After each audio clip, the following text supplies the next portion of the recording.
Syederalun, Kota Subulu Salam selama ini dikenal dengan hamparan hutan dan kebun kelapa sawit, sehingga komoditas tanaman tersebut pun menjadi salah satu ikon daerah yang mekar 2 Januari 2007 lalu. Namun, siapa sangka di tengah hamparan perkebunan kelapa sawit dan hutan asri, kini terdapat satu destinasi yang dapat menjadi salah satu objek wisata alam perkebunan. Tepat di puncak bukit kecamatan yang perbatasan dengan Singkohor Aceh Singkil, terdapat hamparan kebun buah naga. Berapa hektar nih, Mas? 10 hektar. 10 ya? Batangnya berapaan? Lebih kurang 8.000. 4.000 ya? Udah pernah panen? Udah. Udah ya? Dapat berapa juga, Bang? Baru 1 ton lebih. 1 ton lebih? 1.200 lah, 1 ton 200. 1 hektar kalau normalnya sampai berapa tuh? Nyampe juga lah 14.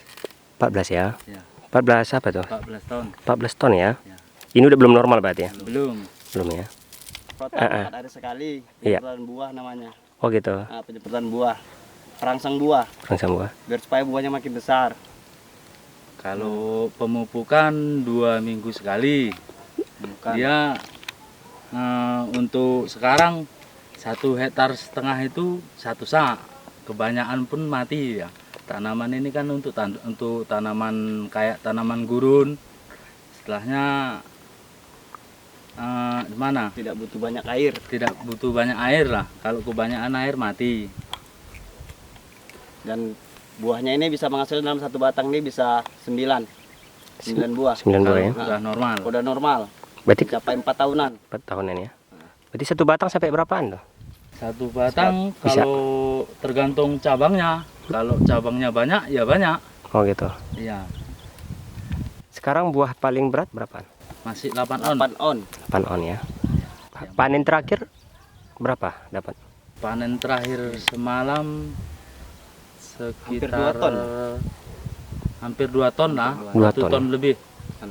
Dijual kemana, Pak? Dijual ke Medan. Ke Medan ya? Dibawa ke Medan. Gudang Medan. Karena di sana gudangnya. Oh di sana gudangnya. Iya. Ini buah naga merah ya? Iya, Naga merah. Buah naga yang banyak diminati sama masyarakat. Masyarakat ya? Untuk melancarkan buang air besar, tambah darah. Dari Subulu Salam, Khalidin, Serambi On TV.